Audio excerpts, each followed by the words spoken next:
الشيطان اللعين الرجيم. بسم الله الرحمن الرحيم. الحمد لله الذي إليه مصائر الخلق وعواقب الأمر. نحمده على عظيم إحسانه ونير برهانه ونوام فضله وامتنانه، حمدا يكون لحقه قضاء ولشكره أداء، وإلى ثوابه مقربا ولحسن مزيده موجبا. والصلاة والسلام والتحية والإكرام على أمينه وحبيبه وخيرته من خلقه وحافظ سره ومبلغ رسالاته، العبد المرتضى والنبي المجتبى والرسول المصطفى أبي القاسم محمد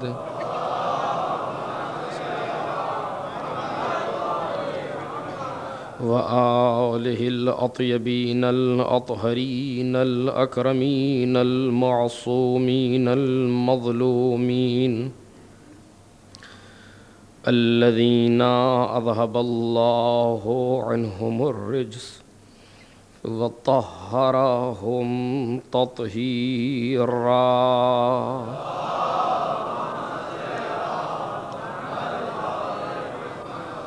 لا سيما الإمام الثاني عشر بقية الله وحجته المنتظر، واللعنة الأبدية على أعدائهم أجمعين. أما بعد، فقد قال الله الكريم في الذكر الحكيم: إنا عرضنا الأمانة على السماوات والأرض والجبال فأبينا أن يحملنها وحملها الإنسان إنه كان ظلوما جهولا.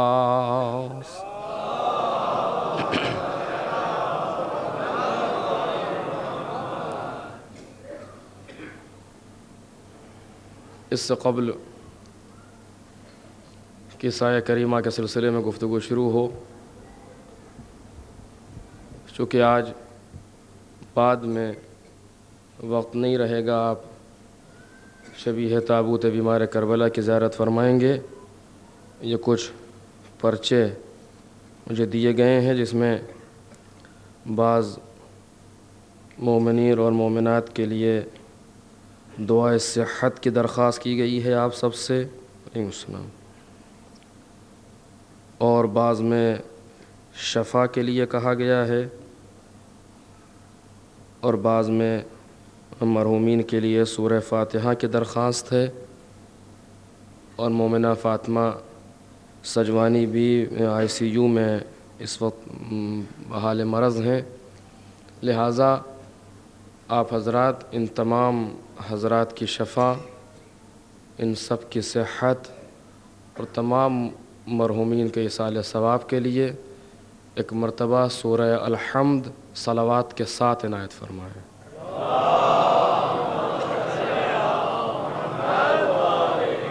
بسم اللہ الرحمن الرحیم، الحمد للہ رب العالمین، الرحمن الرحیم، مالک یوم الدین، ایاک نعبد و ایاک نستعین، اهدنا الصراط المستقيم صراط الذين أنعمت عليهم غير المغضوب عليهم ولا الضالين. پروردگار بحق بیمار کربلا اور اس سورہ کی برکت سے ان تمام کو صحت و شفا عنایت فرمائے. یہ سورہ احزاب کی آیت ہے جس میں جناب رب العزت کا ارشاد گرامی ہے کہ ہم نے اپنی امانت کو آسمانوں، زمین اور پہاڑ کے سامنے پیش کیا. انہوں نے اس کو اٹھانے سے انکار کر دیا اور اس سے خوفزدہ ہو گئے. انسان نے اسے اٹھا لیا اور انسان نادان اور ظلم کرنے والا ہے. یہ سب پروردگار نے اس لیے کیا یا اس کا نتیجہ یہ ہوا تاکہ مالک لِيُعَذِّبَ اللَّهُ الْمُنَافِقِينَ وَالْمُنَافِقَاتِ وَالْمُشْرِكِينَ وَالْمُشْرِكَاتِ کہ پروردگار منافق مرد اور منافق عورتوں، مشرک مرد اور مشرک عورتوں کو عذاب کرے.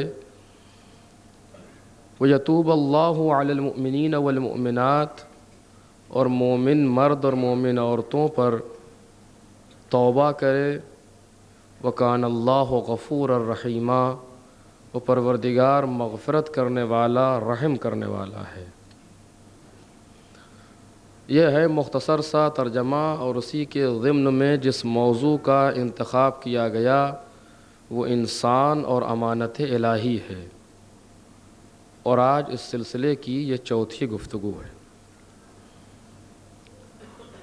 اس کے پہلے کہ سلسلہ گفتگو آگے بڑھے، مجھ سے یہ کہا گیا ہے کہ میں آپ حضرات سے کہوں کہ اگر مناسب سمجھیں تو تھوڑا تھوڑا سا آگے تشریف لے آئیں.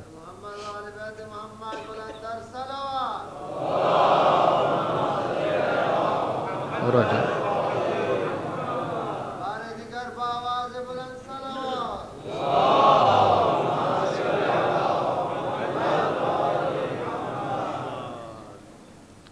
جتنا سمٹ کے بیٹھیں گے اتنا اچھا ہوگا. جسموں کو آپ قریب کریے، آپ کر سکتے ہیں. دلوں کو وہ قریب کر دے گا جو مقلب القلوب ہے. ایک اور دوسرا حساس نقطہ یہ کہ اگر کہیں درمیان میں جگہ رہ جائے اور دروازے پر لوگ جگہ گھیر لے اور کوئی آنے والا نہ آ سکے اور باہر کھڑا رہے تو اس کو جو زحمت ہوگی اس کے ذمہ دار وہ حضرات ہیں جنہوں نے جگہ نہیں دی یا جنہوں نے جگہ بلا وجہ خالی روکی. ایک صلوات پڑھیں محمد اور آل محمد.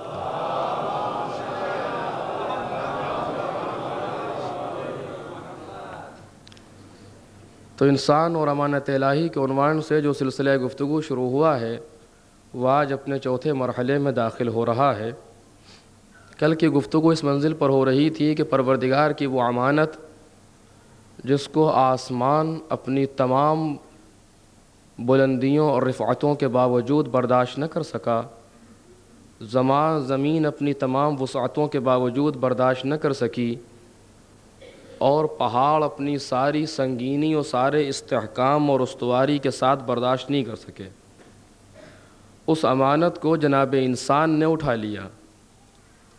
تو ظاہر سی بات ہے کہ جس امانت میں اتنا وزن ہو، جس امانت میں اتنی رفعت ہو کہ پہاڑ برداشت نہ کر سکے، جس امانت میں اتنی وسعت ہو کہ زمین برداشت نہ کر سکے، جس امانت میں اتنا وزن ہو کہ پہاڑ برداشت نہ کر سکے، تو اٹھانے والا کوئی ایسا چاہیے جس میں آسمان سے زیادہ بلندی ہو، جس میں زمین سے زیادہ وسعت ہو، جس میں پہاڑوں سے زیادہ سنگینی ہو. اور وہ کون ہے؟ وہ انسان ہے. اور قرآن مجید نے صاف اعلان کیا کہ وہ حملہ الانسان، اور انسان نے اس کو اٹھا لیا.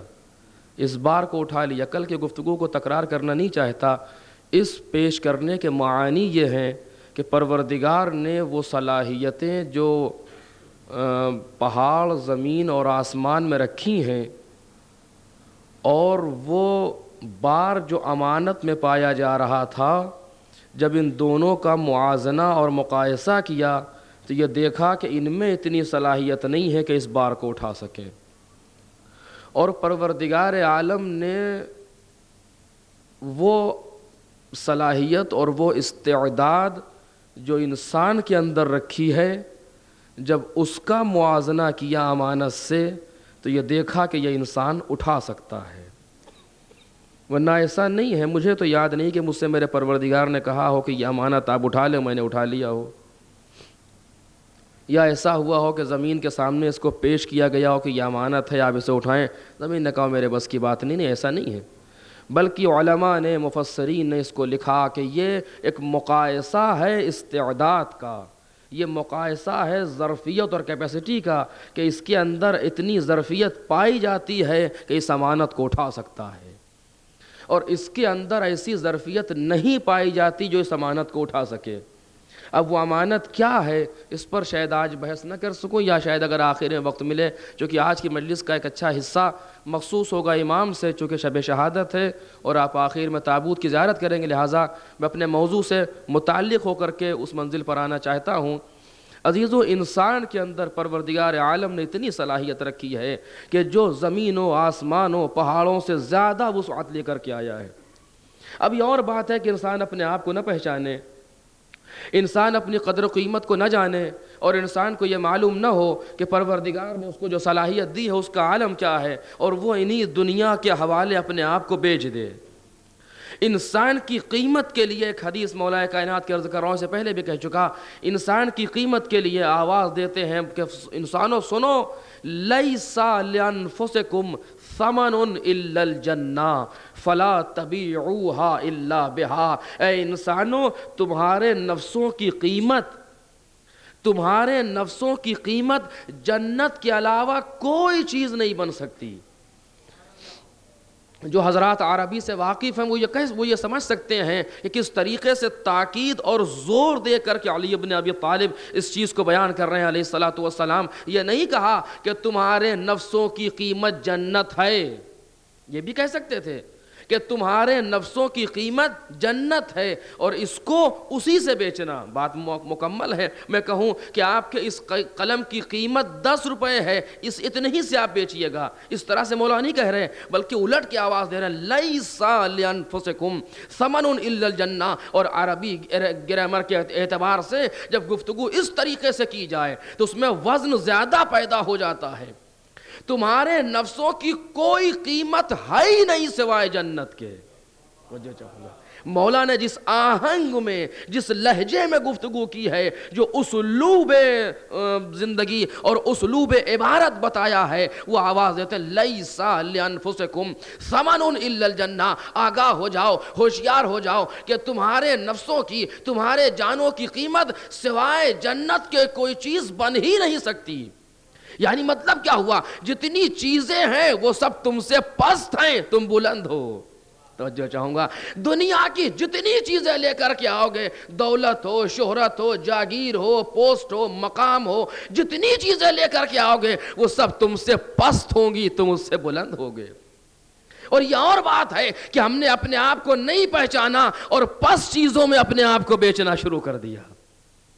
کبھی اس کے حوالے بکے، کبھی اس کے حوالے بکے، کبھی یہاں گئے، کبھی وہاں گئے. میں زیادہ تفصیل وقت نہیں لینا چاہتا کیونکہ مجھے بڑی دور تک ابھی آپ کے ساتھ چلنا ہے، لیکن ہم نے اپنے آپ کو اس دنیا کے حوالے کرنا شروع کر دیا. امام آواز دے رہے نہیں، تمہاری نفسوں کی قیمت سوائے جنت کے کوئی چیز ہو ہی نہیں سکتی. یعنی اپنے کو پہچان تاکہ معلوم ہو تو کیا ہے، اپنے کو محسوس تو کر کہ پروردگار نے تجھے کتنا قیمتی گوہر بنا کے دنیا کے حوالے کیا ہے.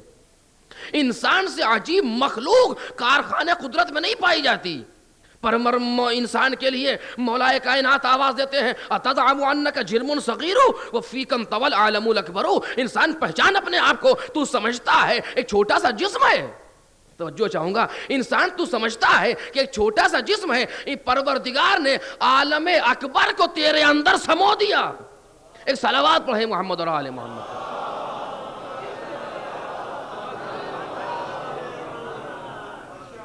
پروردگار نے اس بڑے عالم کو فیکم طول عالم الاکبرو، ارے بڑا عالم تیرے اندر سمو دیا گیا، اپنے آپ کو کم نہ سمجھ، تجھے میں نے بڑا قیمتی بنایا ہے. توجہ چاہوں گا، پروردگار تجھے میں نے بڑا قیمتی بنایا ہے، ایسا تجھ کو بنایا، اتنا قیمتی بنایا کہ اپنی سب سے بڑی امانت تیری شکل میں بھیجی. نہیں، میری بات واضح نہیں ہوئی. سب سے بڑی امانت پروردگار کا سب سے مہم مسئلہ جو مالک نے سب سے عظیم مخلوق پیدا کی وہ کون ہے؟ آپ بتائیں کہ اس کائنات میں، سارے عالم کون میں، ساری مخلوقات میں، سارے ممکن الوجود میں سب سے عظیم مخلوق کا نام کیا ہے؟ کون ہے وہ جو سب سے عظیم ہے، جس کے لیے آواز دی لولاک لما خلقت الافلاک، اگر تم نہ ہوتے تو میں کچھ بناتا ہی نہیں. توجہ چاہوں گا، جو نور اول، جو حسن اول، جو جمال اول، جو کمال اول، جو قلم اول، جو ہر چیز میں اول ہے، یعنی اس کے اور پروردگار کے مابین کوئی ہے ہی نہیں. توجہ چاہوں گا، جہاں وہ اور اس کے علاوہ اس کا مالک درمیان میں کوئی واسطہ نہیں ہے، وہ ایسا مخلوق یعنی نور محمد صلی اللہ علیہ وآلہ.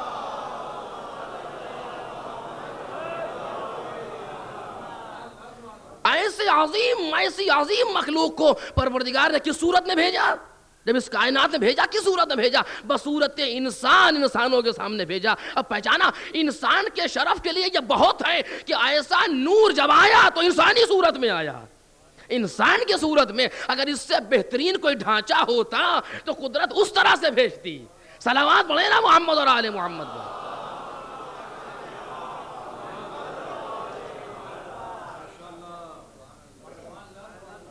انسان اگر اپنی حیثیت کو پہچان لے، اگر اپنی قدر و قیمت کو پہچان لے تو نہ جانے کتنے مسئلے جو خود بخود حل ہو جائیں گے. اس کائنات کے اندر سارا جھگڑا اس بات کا ہے کہ انسان ابھی اپنے آپ کو نہیں پہچانتا. انسان نے یہ سمجھا ہی نہیں کہ وہ ہے کیا. اب میرے پاس اس سے زیادہ وقت نہیں ہے کہ میں اس میں آپ کے بحث میں آگے بڑھوں، ورنہ کئی تقریریں اسی بات پر ہو سکتی ہیں کہ انسان پہچانے تو کہ وہ ہے کیا چیز، اور پروردگار نے اسے بنایا کیا ہے. وہ امانت جسے پہاڑ، آسمان، زمین برداشت نہ کر سکے، انسان میں اتنی صلاحیت رکھی کہ اس کو اٹھا لے.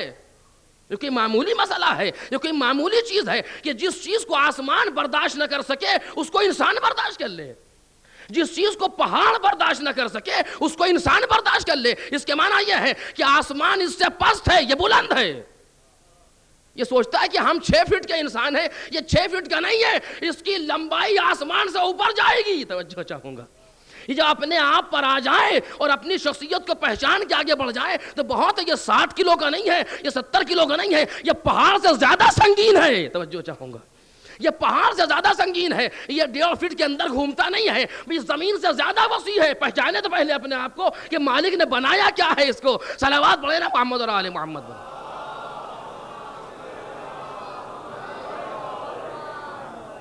اچھا، یہ بھی لفظ اسی مقام بیان کرو، بار بار میرے ذہن میں یہ بات آ رہی ہے اسی مقام پر کہ جب زمین و آسمان و پہاڑ نے انکار کیا، ابینا ان یحملنہا، قرآن آواز دینا ہے، انہوں نے جب امانت کو پیش کیا گیا تو انہوں نے انکار کر دیا کہ ہم اسے قبول نہیں کرتے.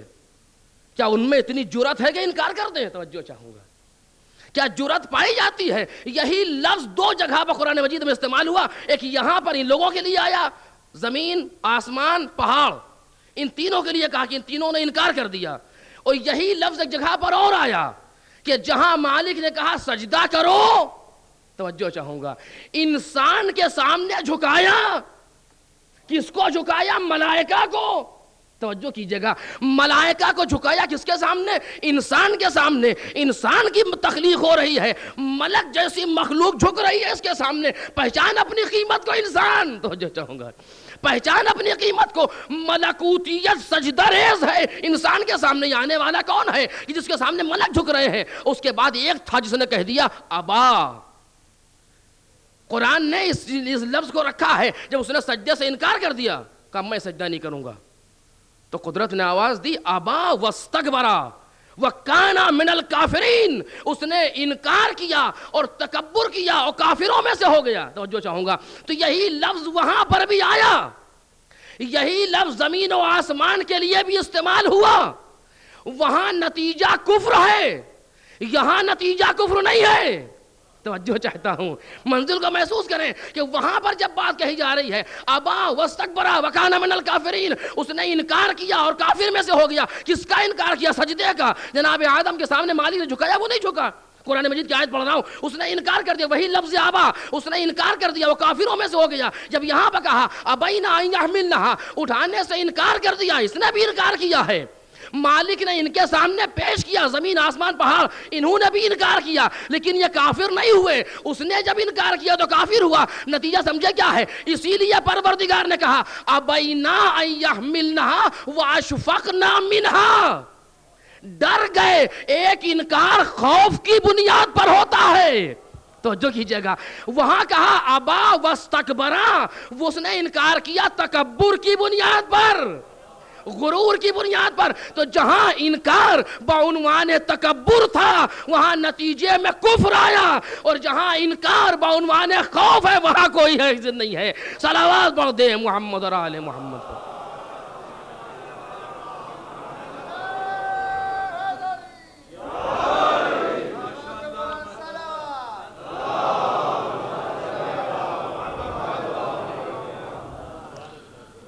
وہاں ابا واستکبرا، اس نے انکار کیا اور تکبر کیا، تو نتیجہ کیا؟ وکان من الکافرین، کافروں میں سے ہو گیا. یہاں ابینا ان یحملنھا واشفقنا منھا، آپ نے پہچانا تکبر کیا کس سے؟ انسان کے مقابلے میں کہ انا خیر منہ، میں اس سے بہتر ہوں، اس انسان سے میں بہتر ہوں، چونکہ میں جن ہوں، جن میں سے تھا، میں انسان سے، میں اس سے بہتر ہوں. تو جہاں تکبر انسان کے مقابلے میں آیا نتیجے میں کفر ہے. اور یہاں جب امانت نہ اٹھ سکی تو تکبر سے نہیں کہا کہ ہم نہیں اٹھائیں گے، نہیں، ڈر گئے کہ ہمارے بس کی بات نہیں ہے. انسان کے مقابلے میں خوف آیا، عزت بچ گئی. انسان کی عظمت کو پہچانا، اس کے مقابلے میں اگر جن بھی تکبر کرے تو کافر ہے.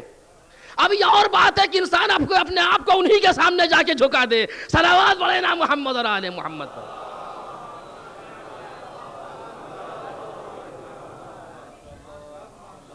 انسان اگر اپنی حیثیت کو پہچان لے، اپنی اوقات اور اپنی منزلت کو پہچان لے کہ پروردگار نے اسے کیا بنایا ہے. اب یہاں پر میں ذرا سے رک کر کے ایک تھوڑی سی بات اس مقام پر کہہ کر کے بات کو آگے بڑھانا چاہوں گا. وقت کے اندر جو گنجائش ہے اسی اعتبار سے عزیزو، انسان میں اتنی تینوں چاروں مجلسوں میں کہہ رہا ہوں، انسان کو مالک نے اتنی قدرت دی ہے.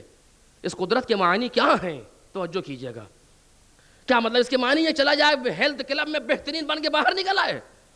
کہ اس قدرت کا نام ہے قدرت؟ کیا اسی طرف اشارہ کر رہا ہوں میں کتنے دن سے، یا قرآن کی آیتیں اس کی طرف اشارہ کر رہی ہیں کہ بہترین جا کے باڈی بلڈر بن جاؤ، سامنے آ جاؤ، سخر لکم ما فی السماوات و ما فی الارض. اس کے معنی یہ ہے کتنا ہی بڑا پہلوان کیوں نہ ہو، لیکن کیا مجال کہ کائنات کی ذرہ سی چیز کو تسخیر تو کر دے. چاہوں گا کتنا ہی بڑا انسان کیوں نہ ہو جائے، کتنا ہی وہ ہے قوی و ہیکل کیوں نہ ہو جائے، نہیں، کون سی چیز ہے جس کے لیے پروردگار، ایک صلوات پڑھے محمد علیہ محمد،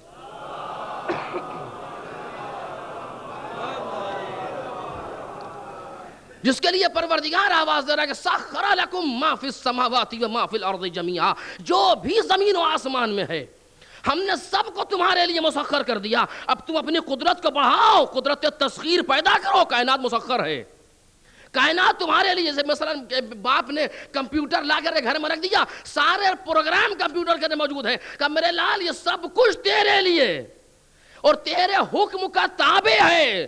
جو بٹن دبائے گا مجال نہیں ہے کوئی وہاں پر کوئی چیز وہ انکار تو کر دے، نہیں، ہر چیز تیرے لیے مسخر ہے. اب تو بٹن نہ دبا تو میں کیا کروں؟ تو اچھا چاہوں گا اب تو کلک نہ کرے تو میں کیا کروں؟ پروردگار نے پوری کائنات کو مسخر کر دیا. اب انسان اگر آگے نہ بڑھے تو مالک کیا کرے اس کے لیے؟ صلوات پڑھے نا محمد اور آل محمد پر.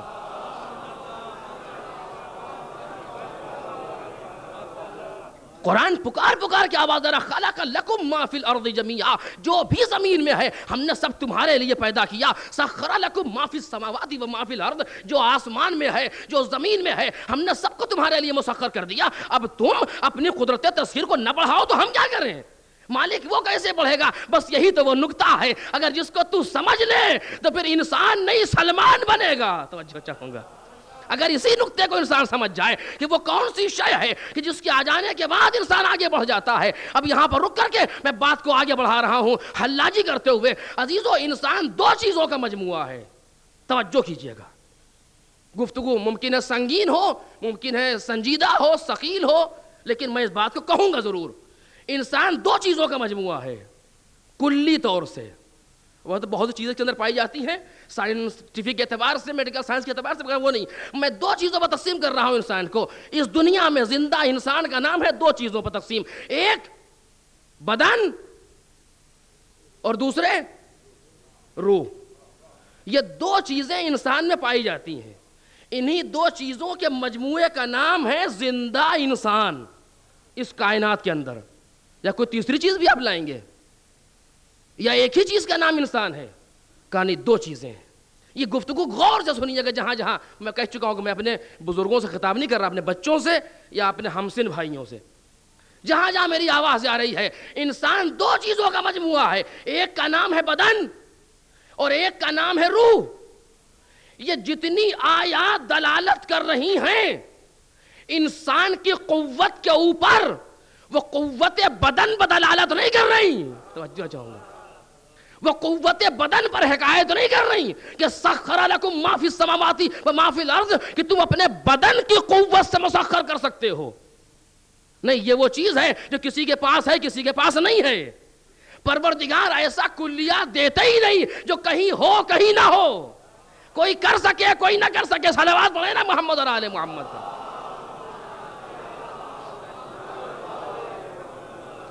یہ جتنی چیزیں جتنی بھی جگہ پر انسان کی قدرت، طاقت، قوت کے لیے کہا گیا ہے، وہ کوئی چیز حکایت نہیں کرتی انسان کے بدن کی قوت سے.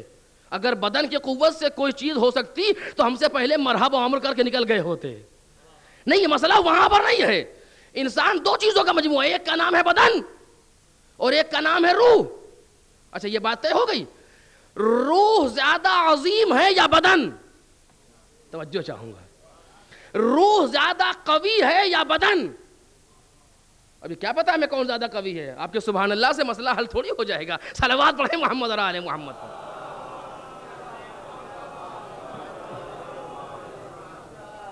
کون زیادہ قوی ہے؟ روح قوی ہے یا بدن؟ کیسے مسئلے کو حل کیا جائے ہم کو نہیں معلوم کیسے حل ہوگا، لیکن ہم اتنا جانتے ہیں کہ ایک چیز محتاج ہے، دوسری بے نیاز ہے.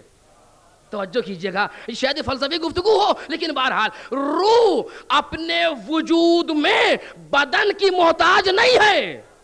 توجہ کیجئے گا، روح اپنے وجود میں بدن کی محتاج نہیں ہے، لیکن بدن اپنی حیات میں روح کا محتاج ہے. توجہ کیجئے، صلوات پڑھیں محمد اور آل محمد.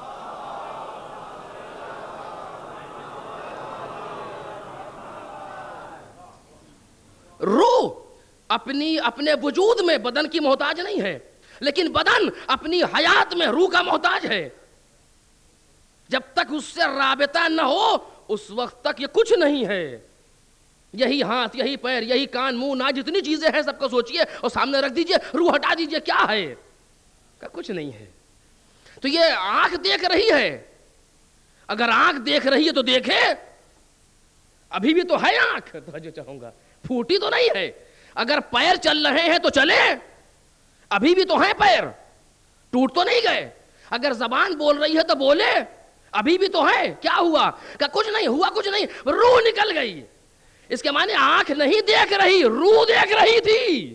توجہ کیجئے گا، آنکھ کے وسیلے سے دیکھ رہی تھی. پنکھا نہیں گھومتا، بجلی گھماتی ہے. توجہ چاہوں گا، ایک کرنٹ ہے، الیکٹرک کرنٹ، ایک نور ہے جو گھماتا ہے. اگر خود گھومتا تو گھومے، جب تک نور نہیں ہے، کہ جب تک رابطہ نہ ہوگا نہیں گھوم سکتا. یعنی کوئی طاقت ہے جو گھما رہی ہے. اسی طریقے سے کوئی طاقت ہے روحانی جو آنکھ سے دکھا رہی ہے.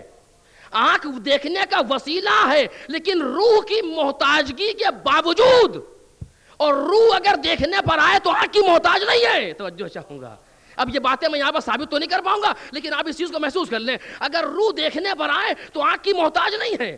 اس لیے اگر روح ہٹ جائے تب بھی دیکھ رہی ہے بدن کو. اگر دیکھنے کے لیے آ جائے تو روح اپنے وجود میں بدن کی محتاج نہیں ہے، بدن اپنی حیات میں روح کا محتاج ہے. کیوں؟ دلیل کیا ہے؟ روح اس وقت بھی تھی جب بدن نہ تھا. تو اچھا چاہوں گا صلوات پڑھے نا محمد اور آل محمد پر.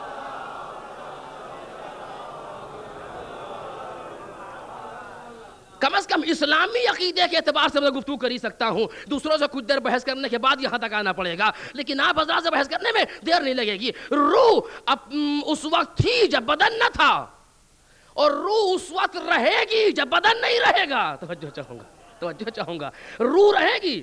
اگر روح نہ رہے تو بدن تو ختم ہو گیا مٹ کر کے خاک کے اندر. اب کیا مسئلہ بچا ہے؟ کہ نہیں ابھی روح ہے. اسی لیے برزخ کا اصل تعلق روح سے ہے. ورنہ اگر ایک انسان کو اٹھا کے جلا دیجئے ہوا میں خاک بکھر جائے، کیا برزخ نہیں ہے اس کے لیے؟ کیا فشار قبر نہیں ہے اس کے لیے؟ ختم ہو گیا. تو ہمارے یہاں جتنے ہیں سب کے سب تو پھر تو سب فشار قبر سے آزاد ہیں. یہ بیچارہ مسلمان ہی پھنسا ہوا ہے جو قبر میں لے جاتے ہیں. تو قبر میں لے ہی نہیں جاتا کہ فشار ہو سکے. نہیں، وہ اصل مسئلہ روح کا ہے، وہ تو موجود ہی ہے. تم اس کو لاکھ جلا دو، وہ تو ہی ہے. تو روح اپنے وجود میں بدن کی محتاج نہیں ہے. اگر ہوتی تو روح آئی کہاں سے بدن کے اندر؟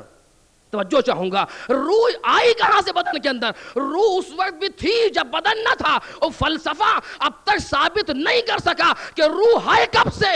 توجہ چاہوں گا صلوات پڑھیں نا محمد اور آل محمد.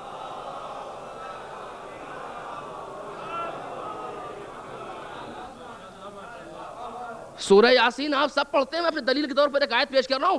الم اعہد الیکم یا بنی آدم اللہ تعبدوا الشیطان انہ لکم عدو مبین وان اعبدونی ھذا صراط مستقیم. سورہ یاسین میں ہے. کہا جی ہاں. اس کے معنی کیا ہے؟ الم اعہد ماضی کا صیغہ ہے، پاسٹ ٹینس میں گفتگو ہو رہی ہے. جس وقت پیغمبر نے یہ آیت پڑھی اس وقت بھی ماضی ہی پڑھی. توجہ کیجئے گا، جب پیغمبر کے زبان مبارک سے جملہ نکلا اس وقت بھی ماضی نکلا، پاسٹ. کیا ہم نے تم سے عہد نہیں لیا؟ کب لیا؟ توجہ چاہوں گا قبل از نزول آیت یہ کب لیا گیا؟ علماء نے تفسیر کی یہ عالم روح کا تذکرہ ہے، یہ عالم ذر کا تذکرہ ہے. اس کے معنی بدن کے پہلے بھی آپ وہاں تھے. توجہ کیجئے گا بدن کے پہلے بھی روح تھی جس کا وجود تھا، بدن نہیں تھا، لیکن روح کسی عالم میں پائی جا رہی تھی. مرنے کے بعد بھی ایک صلوات پڑھے محمد علی محمد.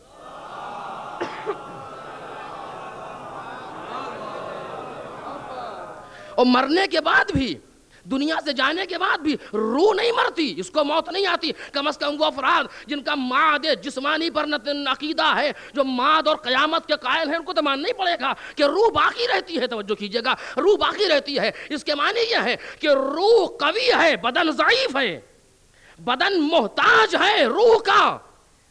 اچھا یہاں پر اس چیز کو بھی کہتا چلوں تاکہ بات آسان ہو جائے. روح کا تعلق بدن سے کیسے ہے آپ کو معلوم ہے؟ کس طریقے سے ہے تعلق بدن کا روح سے؟ روح گھستی نہیں ہے بدن کے اندر. علماء نے تفسیر کی، لوگوں نے اس کو رکھا شیشے کے اندر بند کر کے بالکل پیک کر کے مرنے والے انسان کو کہ دیکھیں بدن سے کیا نکلتا ہے کہ انسان مر جاتا ہے. سائنس ڈھونڈ رہی تھی. دیکھا ایک بار دیکھا کچھ ایک ہوا سی آئی اور مر گیا، کچھ نکلتا تو تم دیکھتے کیا نکلا ہے. توجہ کیجئے گا علماء نے بتایا کہ روح کا تعلق بدن سے ایسے ہے. توجہ کیجئے گا کہ جیسے ایک اندھیرے میں آپ کوئی چیز رکھ دیں، کیا وہ دکھائی دے گی؟ کیا نہیں دکھائی دے گی؟ کب دکھائی دے گی؟ اپنے وجود کا اظہار کب کرے گی؟ جملے پر غور کیجئے گا. اپنے وجود کا اظہار وہ شے کب کرے گی؟ کہ جب اس پر نور پڑے. آپ نے اپنے مقام سے ٹارچ ماری، چیز دکھنے لگی، چیز روشن ہو گئی، دکھنے لگی. کب تک دکھے گی؟ کہ جب تک ٹارچ پڑی رہے. توجہ چاہوں گا جب تک ٹارچ ہے اس وقت تک دکھ رہی ہے. جہاں انگلی ہٹی ٹارچ سے وہ شے پھر ختم ہو گئی. اب اپنے وجود کا اظہار ہے تو وجود کا اظہار نہیں کر پا رہی. اظہار کے لیے ضروری ہے، ایسے روح بدن تو ہے لیکن اظہار کے لیے، حیات کے لیے روح کی ٹارچ ضروری ہے. اب یہ ٹارچ کس کے ہاتھ میں ہے ہمیں نہیں پتا. صلوات پڑھے محمد اور آل محمد پر.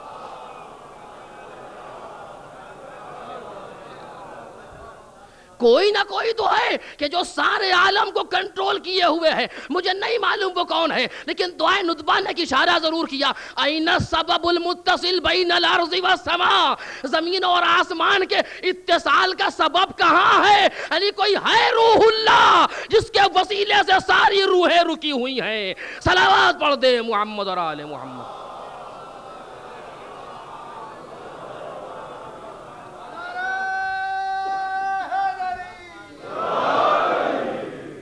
ایک صلوات پڑھیں محمد اور آل محمد.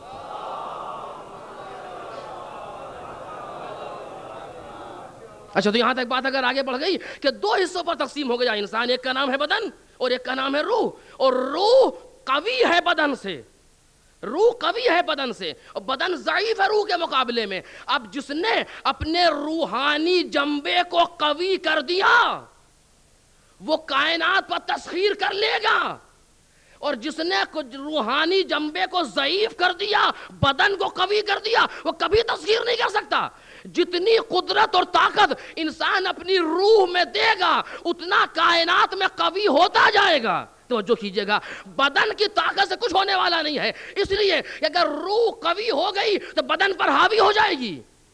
اگر بدن قوی ہو جائے, روح ضعیف ہے تو ضعیف ہو کر کے رہ جائے, جیسے ہماری طریقے سے ضعیف ہو کر کے رہ جائے گی. لیکن اگر ہم نے اس کو قوت دے دی اور روح کو مریض نہ ہونے دیا اور روح میں صحت رہی, توجہ کیجئے گا, روح میں صحت رہی تو بدن مریض بھی ہو لیکن پھر بھی سارے کام میں آگے نظر آئے گا. تاریخ کے دامن پر جا کر کے دیکھیں کہ تیر پر تیر پڑ رہے ہیں, سامنے سے ہٹ نہیں رہا انسان. کیوں؟ کون سی طاقت اس کو کھڑا کیے ہوئے؟ بدن کی طاقت روکے ہوئے ہے نہیں, یہ روحانی طاقت ہے جو کھڑا کیے ہے. 7 یا 17 تیر جس کے سینے میں لگ جائے وہ کھڑا رہے, لیکن یہ کوئی طاقت ہے جو انہیں کھڑا کیے ہوئے ہے. کون سی طاقت ہے جو سولی دینے کے بعد بھی انسان مسکرا کے بول رہا ہے؟ اب یہ تاریخی مثالیں ہیں جس کے وقت کا تشریح کا وقت اس وقت نہیں ہے میرے پاس, میں آپ سامنے عرض کرتا. تو روحانی اور اس میں صحت اگر ہے, اچھا اس کے معنی کیا روح بھی مریض ہوتی ہے؟ بس اسی کو بیان کرنا چاہتا ہوں تاکہ میری بات مرتبط ہو جائے آج سے. کیا روح مریض ہوتی ہے؟ بے شک. جس طریقے سے بدن مریض ہوتا ہے ایسے ہی روح مریض ہوتی ہے. جیسے بدن صحت مند ہے ایسی روح صحت مند ہے, اور جتنی روح میں صحت بڑھتی جائے گی اتنا انسان کی قدرت سامنے آتی جائے گی. اچھا اس کے معنی اچھا مرض ہوتا ہے کہ بالکل ہوتا ہے. اب یہاں پر آپ فرق سنیں روح اور بدن کے مرض کے, لیکن ایک صلوات پڑھیں اس سے پہلے.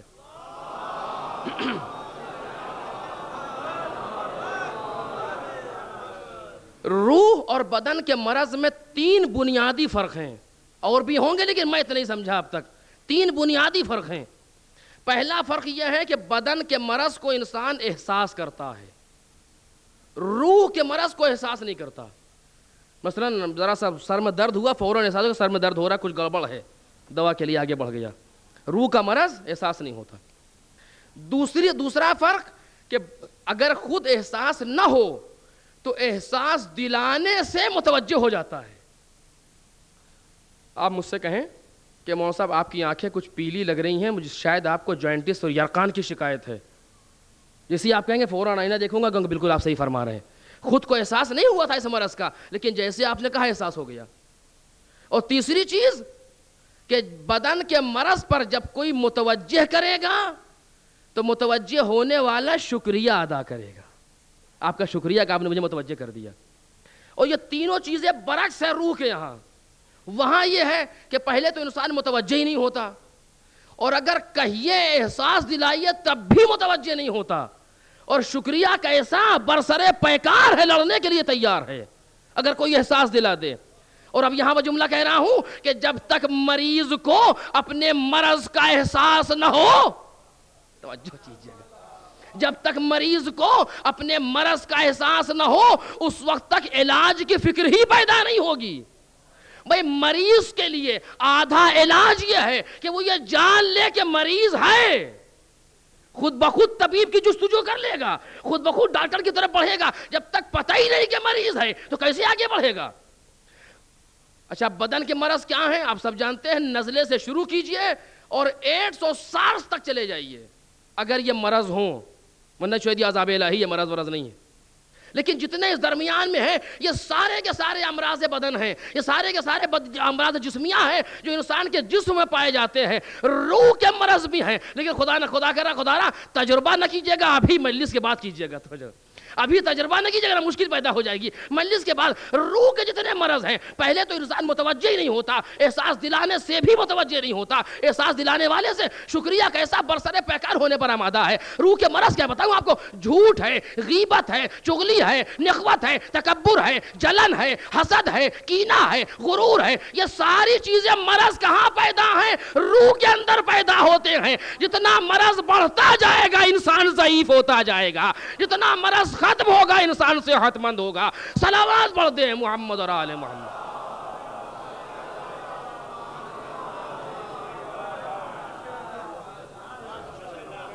یہ کوئی خطابت نہیں ہے، علماء نے امراض روحیہ کی فہرست میں لکھا ہے کہ یہ سارے کے سارے مرض وہ ہیں جو انسان کے روح میں پائے جاتے ہیں۔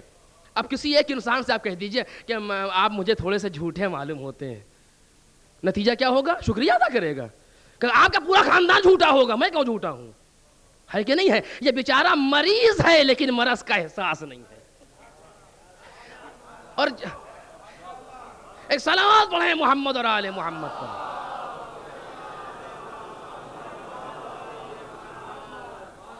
کسی ایک سے کہہ دیا آپ میرے بڑے اچھے دوست ہیں، معاف کیجئے گا آپ کے اندر تھوڑا سا حسد کا مادہ پایا جاتا ہے، کیا بات کو مان لے گا؟ اگر مان لے تو ایسا انسان کیمیا ہے جس کو ڈھونڈیے کہاں ملتا ہے، اگر مل جائے تو ایسے انسان سے رابطہ کیجئے، یہ مریض بھی ہے معالج بھی ہے۔ ایسا اگر ہم حسد کرتے ہیں، آپ خود حسد کرتے ہوں گے۔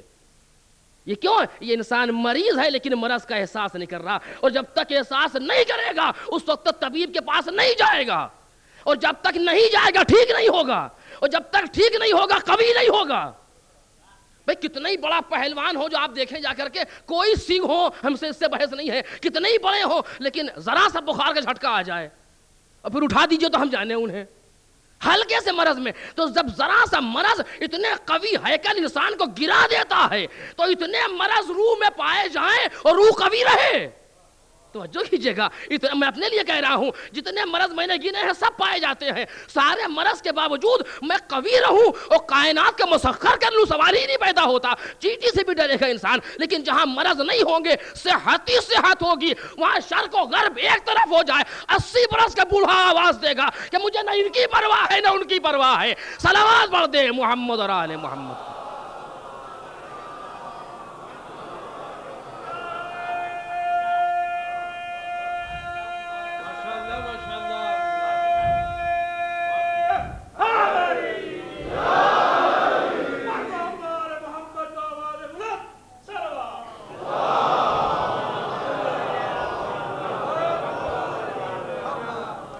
آج تک پوری کائنات کیلکولیٹ نہیں کر سکی عزیزو، آج تک پوری کائنات کیلکولیٹ نہیں کر سکی کہ اس کے پاس اسلحہ کون سا تھا۔ جیب میں سوائے تسبیح کے دوسری چیز نہیں ہے۔ یہ روح اللہ کے پاس جیب میں سوائے تسبیح کے، آپ ٹینک اور میزائل اور آئٹم بم کی بات کر رہے ہیں، یہاں چاقو بھی جیب کے اندر نہیں ہے، ایک تسبیح نکلتی ہے، لیکن ہے کیا کہ نام دیکھا روح اللہ، توجہ چاہوں گا، نام دیکھا اس کا اس کا روحانی جنبہ قوی ہے۔ یہ جنگ کو مادیت پر نہیں جیتنا چاہتا، یہ جنگ کو روحانیت پر جیتنا چاہتا ہے، اور جہاں روحانیت سامنے آ جائے وہاں پوری کائنات کی مادیت لگ جائے، ایک قدم پیچھے نہیں ہٹا سکتی۔ اور یہی نتیجہ ہوا، 8 سال کے مکمل مشاہدے میں نہ ایک بالش آگے بڑھ سکے اور نہ تو ان کی روحانیت کو ضعیف کر سکے۔ صلوات پڑھ دیں محمد اور آل محمد۔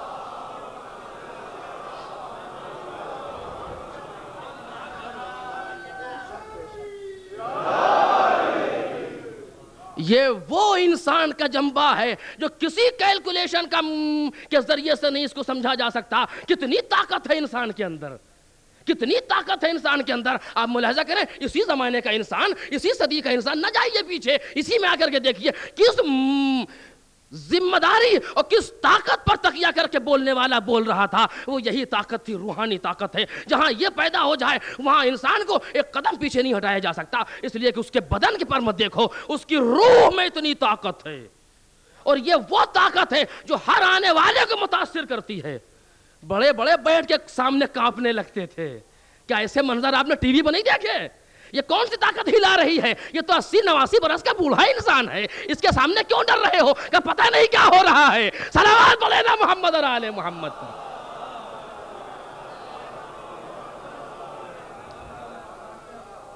یہ اسی طاقت کا نام ہے جس کا نام روحانی طاقت ہے. تو جب تک روح میں مرض رہے گا انسان بلی کے راستہ کاٹنے سے بھی ڈرے گا.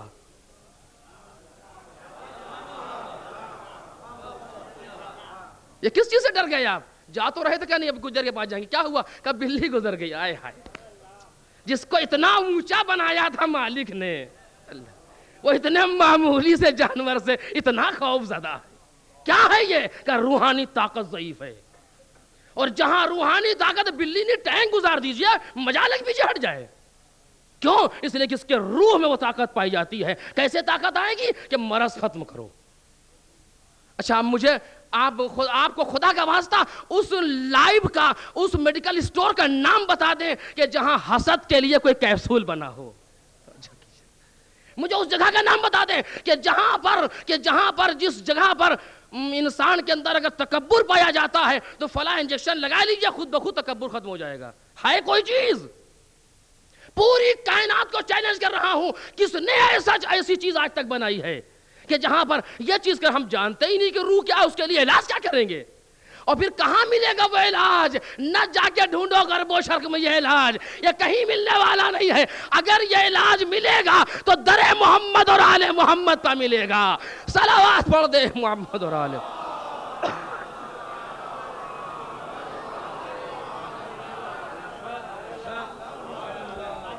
اچھا ہم اتنی دعا کرتے روزانہ آپ لوگ کے لیے، آپ دعا نہیں کر سکتے کہ میری طبیعت صحیح ہو جائے کہ مجلس پڑھوں ٹھیک سے؟ ایک صلوات پڑھیں محمد اور آل محمد.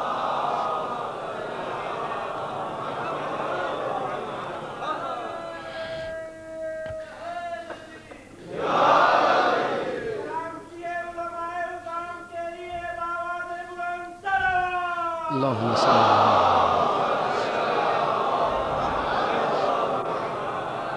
دیکھا آپ نے، انہوں نے بھی ہمارے لیے دعا نہیں کی. علماء کے لیے قسم میں شامل ہی نہیں ہوں. صلوات پڑھیں محمد اور آل محمد پر.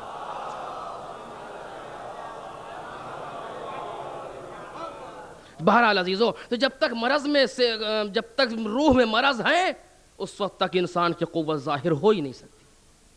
مرض کو دور کرو، روح کو سالم کرو. اچھا آپ نے یہ تو کہہ دیا کہ انسان متوجہ نہیں ہوتا مرض کی طرف. کوئی طریقہ ہے جس سے متوجہ ہو جائے؟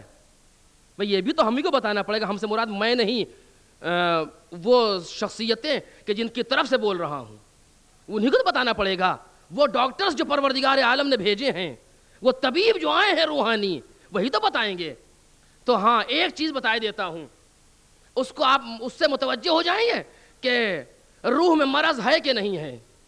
اور خدا کی قسم پڑھنے کی ہمت نہیں پڑ رہی عزیزو، اس لیے جو اپنے آپ پر انسان نگاہ کرتا ہے تو معلوم ہو جاتا ہے کہ منزل کیا ہے. ہر انسان اپنے آپ کو دوسروں سے بہتر جانتا ہے. یہ لباس آپ کو دھوکہ دے سکتا ہے، مجھ کو تو نہیں دے سکتا. اپنے بارے میں ہم خوب جانتے ہیں کہ کیا ہیں، لیکن کیا کروں، اب بات یہاں تک آ گئی ہے لہٰذا کہنا پڑا. آپ مجھے معاف کریں گے، میں قطعاً اس کا اہل نہیں ہوں. جو اہل ہیں ان کو یہ کہنا چاہیے. میں صرف ٹیپ ریکارڈ کے طریقے سے آپ کے سامنے بیان کر رہا ہوں. ٹیپ ریکارڈ میں اہلیت نہیں پائی جاتی، کسی اور کی بات ہے جو وہ دہرا رہا ہے. وہی حال میرے لیے بھی ہے. عزیزو، امام سجاد علیہ السلام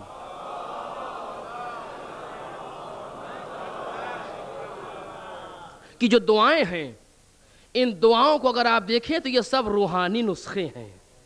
توجہ کیجئے گا، یہ سب روحانی نسخے ہیں جو لکھے ہیں. حسد ہو تو یہ ہے، بغض ہو تو یہ ہے، یہ ہو تو یہ ہے. یہ سارے روحانی نسخے ہیں. اور وہاں پر ایک جملہ لکھا گیا کہ جو انسان کے لیے پہچان ہے. لیکن مشکل تو یہ، پہلے ہم دعا پڑھیں تو ہم کیا کہتے ہیں، دعا کرنے جا رہے ہیں. دعا کی نہیں، دعا پڑھی نہیں جاتی، دعا کی جاتی ہے. ہم کچھ سمجھ کے پڑھ لیا ختم ہو گئی بات. نہیں، ایسا نہیں ہے. سمجھیں کہ معصوم نے کہا کیا. ہمارے سامنے اسے ایک اندھے کو آپ آئینہ دے دیں، کیا کرے گا؟ کچھ دیر ایسے کرے گا، بعد میں رکھ دے گا. اسے کون کیا دکھائی دے رہا ہے. لیکن اگر کوئی بینا دیکھے گا تو سارے نقش و نگار دیکھ لے گا. کیوں؟ یہ دیکھ رہا ہے.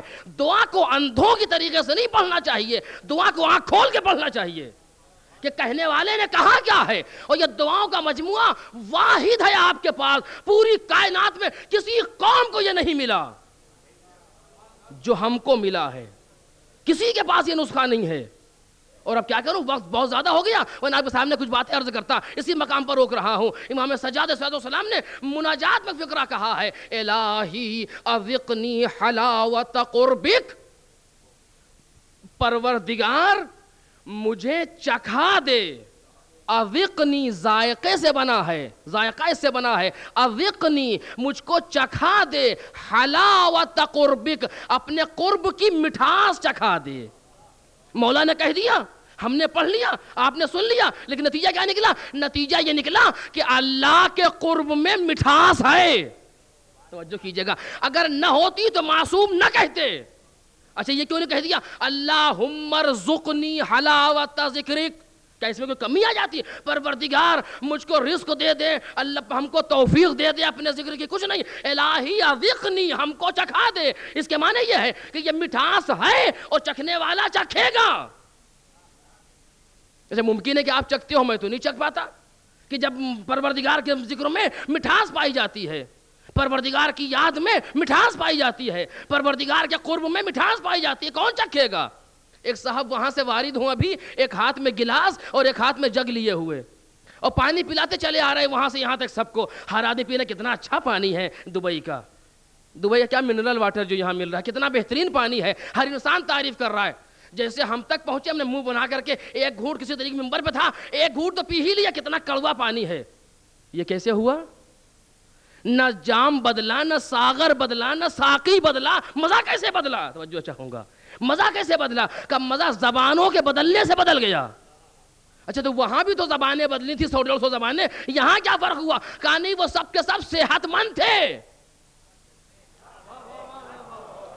وہ سب کے سب صحت مند تھے. آپ 106 ڈگری بخار کے مریض ہیں, اور بخار کے مریض کو پانی کی شیرینی کا احساس نہیں ہو سکتا. توجہ چاہوں گا, پانی کی شیرینی کا احساس نہیں ہو سکتا, یعنی مٹھاس کا احساس وہاں ہوگا جہاں صحت ہو. توجہ کیجئے گا, مٹھاس کا احساس وہاں ہوگا جہاں صحت ہو, اور جہاں مرض ہو وہاں احساس شیرینی اور مٹھاس نہیں ہو سکتا. اب مجھے نہیں معلوم کون صحت مند ہے اور کون مریض ہے, جا کے دیکھو اگر ذکر خدا میں دل لگ رہا ہے, توجہ کیجئے, اگر یاد الہی میں ذکر لگ رہا, دل لگ رہا ہے, سمجھ لینا روح صحت مند ہے. اور اگر دل الجھنے لگے, اچھا میں ایسے نہیں, پہلے مثال دوں تاکہ بات واضح ہو جائے. عزیزو, بیچارہ پیش امام جماعت 2 رکعت کے لیے جو آگے کھڑا ہو گیا, اتنا غریب انسان آپ کہیں ڈھونڈ کے لائیے, جو بیچارہ 2 رکعت کے لیے ساری ذمہ داری سنبھال کے آگے آ گیا, اگر قنوت میں خدا نخواستہ خاکم بدہن ایک دعا کا اضافہ کر دے, ایک دعا زیادہ پڑھ دے معمول سے. اب ہمارا عالم دیکھیے, آپ کرمٹے لینے لگے, انہیں پتہ ہی نہیں ہے کہ نماز میں کچھ بوڑھے ہی پائے جاتے ہیں, نماز کو جلدی پڑھانا چاہیے, پڑھاتے ہی چلے جاتے ہیں. توجہ کیجئے گا, پڑھاتے ہی چلے جاتے ہیں. کوئی ان کو مستحب ہے یہ گا کہ نماز جلدی پڑھائی جائے, اگر اس کے لیے مستحب ہے جلدی پڑھائی جائے, آپ کے لیے مستحب ہے کرٹیسائز کر رہے ہیں آپ, تو جو کریں گے آپ کے لیے بھی یہ مستحب ہے. لیکن یہی میں جو یہاں کروٹیں لے رہا ہوں, 3 گھنٹہ ایک سانس بیٹھ کے دیکھ رہا ہوں, توجہ کیجئے گا, یہاں 3 منٹ برداشت نہیں ہوئے, وہاں 3 گھنٹے میں کیا مجال کے پہلو بدل جائے. اب 3 گھنٹے کہاں صرف ہو رہے, میں نام نہیں لوں گا. صلوات پڑھیں نا محمد اور آل محمد کی.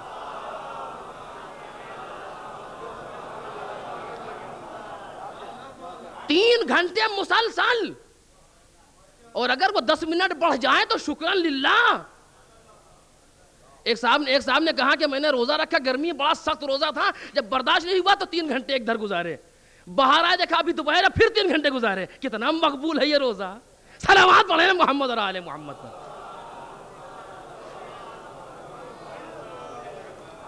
تو وہ 3 گھنٹے اکٹھا بیٹھے لگاتار نان اسٹاپ دیکھے جا رہا ہے, نہ کوئی کروٹ ہے, نہ الجھن ہے, نہ بے چینی ہے, نہ پریشانی ہے, نہ گھبراہٹ ہے, کچھ نہیں ہے. اور یہاں 3 منٹ میں ساری مصیبتیں نازل ہو گئی. یہ نازل نہیں ہوئی ہیں, یہ انسان یہ نہیں کہہ رہا کہ یہ مشکل ہے, بلکہ روح پکار رہی ہے, میں مریض ہوں, مجھ کو معالج چاہیے.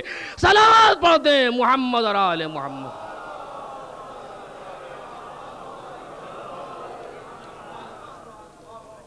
اگر نمازوں میں دل لگ جائے، اگر دعاؤں میں دل لگ جائے، اگر ذکر حسین میں دل لگ جائے، اگر ایسے مقامات دل لگ جائے، سمجھ لینا کہ روح سالم ہے۔ اور اگر اسے ایسے مقامات پر دل بے چین ہونے لگے، اسی لیے آواز دی کہ مومن کا گھر مسجد ہوتا ہے، بڑا دل لگتا ہے مسجد میں اس کا، لیکن جو منافق ہوتا ہے بھاگتا ہے مسجد سے، کس طریقے سے جائے، یہاں کا سجدہ وہاں کا رکوع، پتہ ہی نہیں چلا کب کیا کب نہیں، کہ فوراً باہر، اب آگے سانس لی جیسے چھوٹ گیا زندان سے۔ یہ کیا ہے؟ اس کے معنی یہ ہے کہ روح مریض ہے جو آواز دے رہی ہے مجھ کو علاج کرنے والا چاہیے۔ عزیزو، اگر یہ علاج ملے گا تو در آل محمد ملے گا۔ جتنا ان سے قریب ہوتا جائے گا انسان، یہ روحانی علاج ہے۔ یہاں کیپسول نہیں کھلایا جاتا، یہاں نظر کرم کی جاتی ہے۔ تم قریب آتے جاؤ، ہم نظر ڈالتے جائیں گے، تم صحت مند ہوتے چلے جاؤ گے۔ صلوات پڑھ دے محمد اور آل محمد۔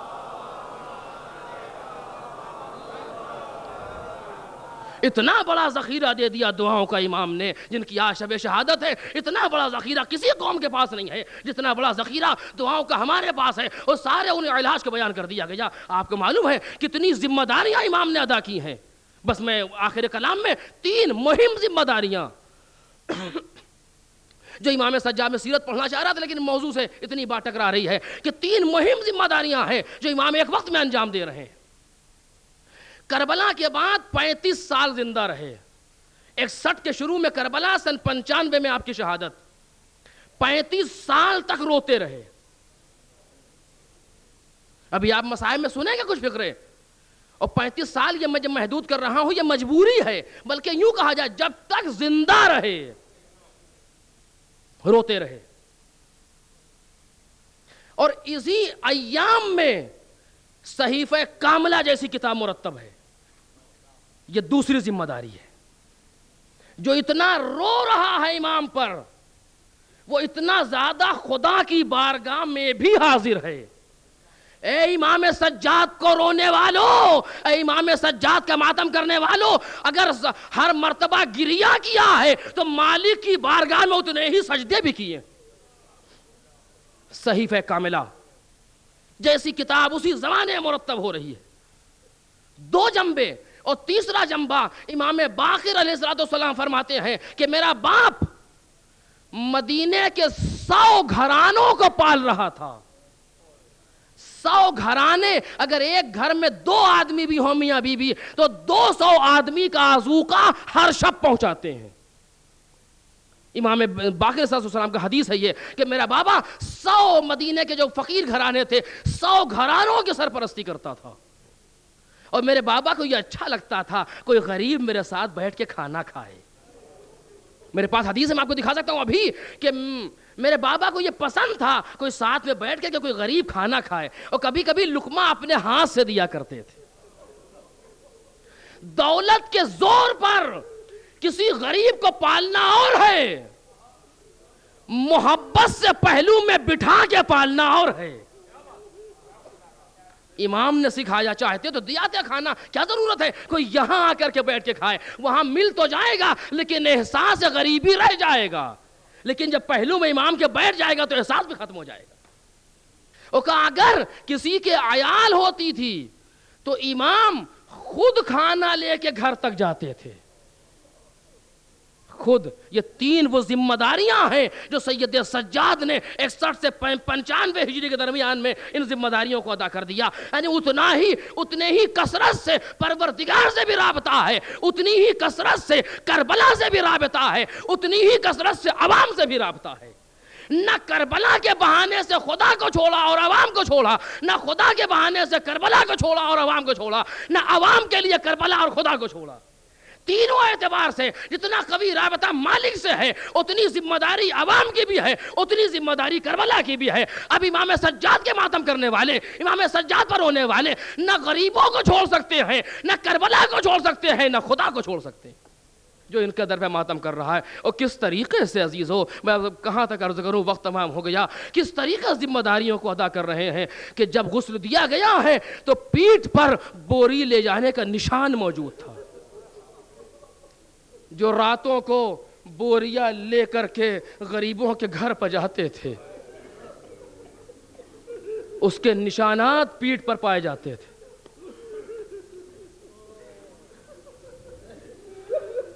یہ وہ پہلا امام ہے اور آخری امام ہے جنہوں نے اپنی امامت کے بعد جو پہلا حکم دیا ہے، اگر سجاد اسی کو یاد کر کے پوری زندگی روتے تو کم نہیں تھا۔ آپ کو معلوم ہے امامت کے عہدے پر آنے کے بعد کیا پہلا جملہ کہا ہے؟ پہلا جملہ کہا پھوپھی اماں علیکن بالفرار۔ جب زینب نے آ کے بازو ہلایا، سجاد 3 بار امام کو غش سے اٹھایا، تینوں بار زینب نے اٹھایا۔ ایک بار آئی بازو ہلایا، بیٹا اٹھو باپ ملنے آیا ہے۔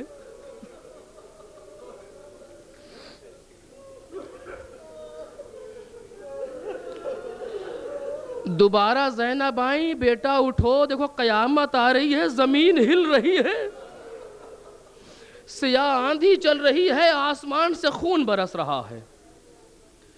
تیسری بار زینب آئیں تو آواز دی، میرے لال یہ بتاؤ تم امام وقت ہو، خیمے میں جل کے مر جائیں یا باہر نکلیں؟ اس لیے کہ زینب کے لیے جتنا مشکل باہر نکلنا ہے اتنا اس سے کم جل کے مر جانا ہے۔ تو امام نے پہلا جملہ کیا کہا؟ علیکن بالفرار، پھوپھی اماں خیموں سے باہر لے۔ محمد کی نواسی علی و فاطمہ کی بیٹی کے سامنے جملہ کہنا آسان ہے، پھوپھی اماں خیمے سے باہر نکلو۔ یہ پہلا حکم تھا جو امام سجاد دے رہے تھے۔ اب اس کے بعد نہ پوچھو کس طریقے سے گزرتا رہا زمانہ، کبھی ہاتھوں کو بندھے دیکھا، کبھی اونٹ سے گرتے دیکھا، کبھی تازیانہ لگتے دیکھا، کبھی تماچے پڑتے دیکھا، کبھی گوشوارے چھنتے دیکھا، کبھی دامن میں آگ لگی دیکھا۔ سید سجاد کیسے لڑتے،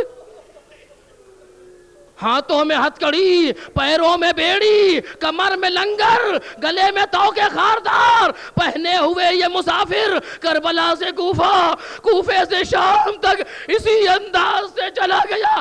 ایک ہی زنجیر میں باپ بھی بندھا ہے اور بیٹا بھی بندھا ہے۔ 3 برس کے محمد باقر، سن 57 ہجری کی ولادت ہے، 61 کے شروع کا یہ واقعہ ہے۔ 3 برس کے محمد باقر اسی زنجیر میں بندھے ہیں جس میں 22 سال کے سید سجاد بندھے ہیں۔ اگر گردن اٹھا لے تو بیٹے کا دم گھٹ جائے، گردن جھکائے اپنی قبر۔ اسی طریقے سے سید سجاد بہت روگے عزیزوں، اس لیے کیسے نہ روئیں، اس کا ماتم ہے کہ جو پوری زندگی روتا رہ گیا۔ جس کی زندگی کیسے گزری، ایسا امام نہ اس کے پہلے دیکھا نہ اس کے بعد دیکھنے میں آیا کہ جس کی ذمہ داری اتنی سخت ہو کہ چلے جا رہے ہیں، نامحرموں کا مجمع ہے، پھوپھی امام پھوپھی اماں بے ردا ہے، ماں بے ردا ہے، بہنیں بے ردا ہیں۔ اس طریقے سے سید سجاد گزر رہے ہیں۔ امام نے فرمایا، جملہ آپ سن سکیں گے، فرماتے ہیں امام، لو واللہ لو ان النبی تقدم الیہم فی قتالنا کما تقدم الیہم فی الوساعت بنا لما ازدادوا لما فعلوا بنا۔ ارے خدا کی قسم، اگر پیغمبر نے ان لوگوں سے ہمارے قتل کے لیے کہا ہوتا، جیسے ہمارے حق میں سفارش کی تھی، قسم خدا کی جو انہوں نے کیا ہے اس سے زیادہ نہیں کر سکتے۔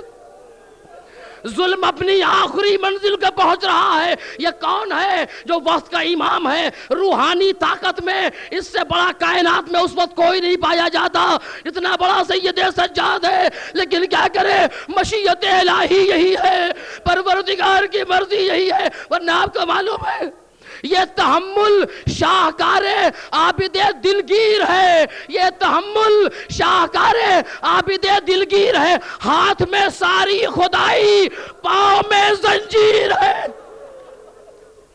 ارے اگر اشارہ کر دے تو کائنات الٹ جائے، اگر لبوں کو جنبش دے دے تو زمین ان سارے کافروں کو نگل لے۔ لیکن نہیں، ظلم کہتا ہے کرو آ زمانہ جل جائے۔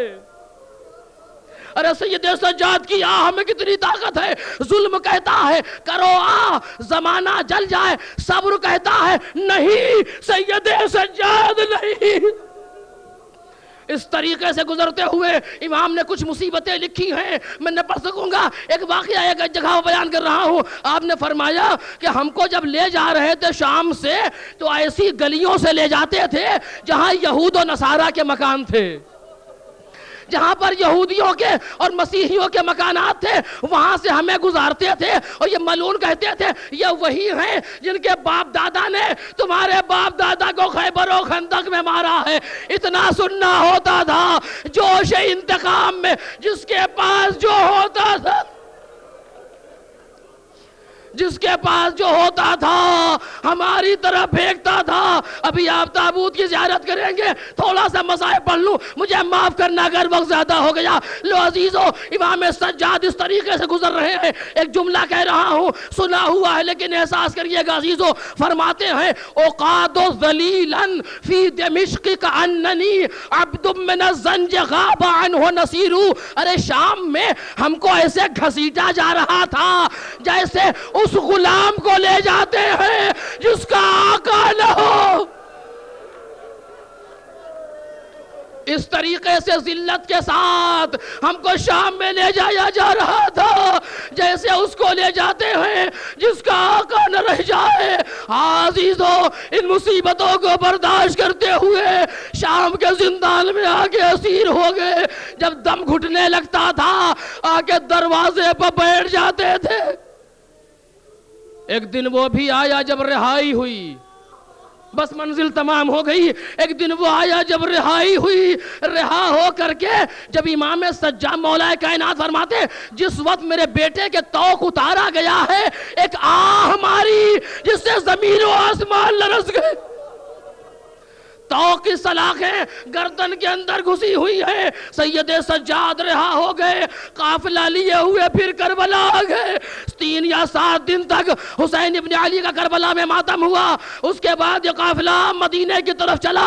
محمد حنفیہ کو معلوم ہوا قافلہ آ رہا ہے. چچا محمد آئے, راستے میں گر کے بے ہوش ہو گئے. کسی نے کہا سید سجاد سے آپ کے چچا آ رہے تھے, راستے میں گر کے بے ہوش ہو گئے. سید سجاد خود آئے, اٹھا کے سرزانوں پر رکھا. جب غش سے فاقہ ہوا کہا جا میرا بھتیجا کہاں ہے؟ کہ چچا میں ہی تو ہوں, چچا میں ہی تو ہوں. چہرے پر نظر ڈالی, میرے لال یہ کیا ہو گیا؟ یہ جوانی میں چہرے پر جھریاں کیسی, یہ عالم کیا ہو گیا؟ چاہا محمد حنفیہ نے چاہا کہ گردن میں ہاتھ ڈال کے لپٹا لے. امام نے ہاتھ پکڑ لیے, چچا آہستہ, ابھی زخم بھر.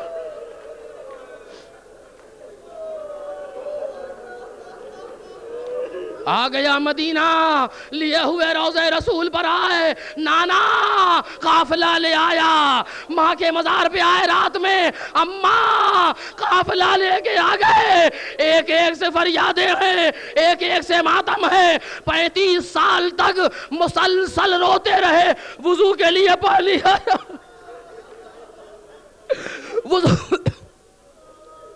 وضو کے لیے پانی آیا, پانی کو لیے بیٹھے ہیں, دیکھ رہے ہیں اور آواز دیتے واللہ قتل بی عطشانا.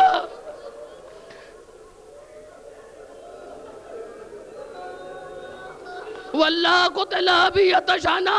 اس پانی میں کبھی اصغر دکھ رہے ہیں, کبھی سکینہ نظر آ رہی ہے, کبھی حسین کی صورت ہے.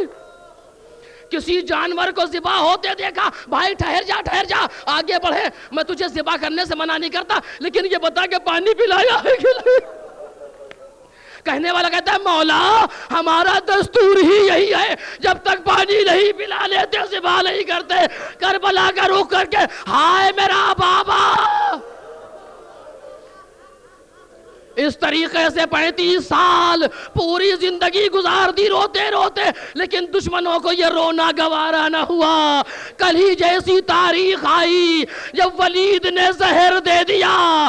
کربلا کا تھکا مسافر آج آرام سے سو گیا. کربلا کا تھکا مسافر آرام سے سو گیا. اولادیں ہیں, وصیتیں کی, نصیحتیں کی. یہ پہلا جنازہ تھا جو بڑی شان سے اٹھا. پیغمبر کی میت اٹھ نہ سکی. سیدہ کا جنازہ رات میں دفن ہوا, علی کا جنازہ تنہائی میں دفن ہوا, حسن کے لاشیں بطیر پڑے, حسین کا جنازہ بے گور و کفن رہا. یہ بنی ہاشم میں آل محمد میں پہلا جنازہ تھا. جب مدینے سے اٹھا, پیچھے پیچھے یتیم بچے, ہائے سید سجاد, ہائے میرا مولا, ہائے سید سجاد, آہستہ گانا دینا, ابھی زخم باقی.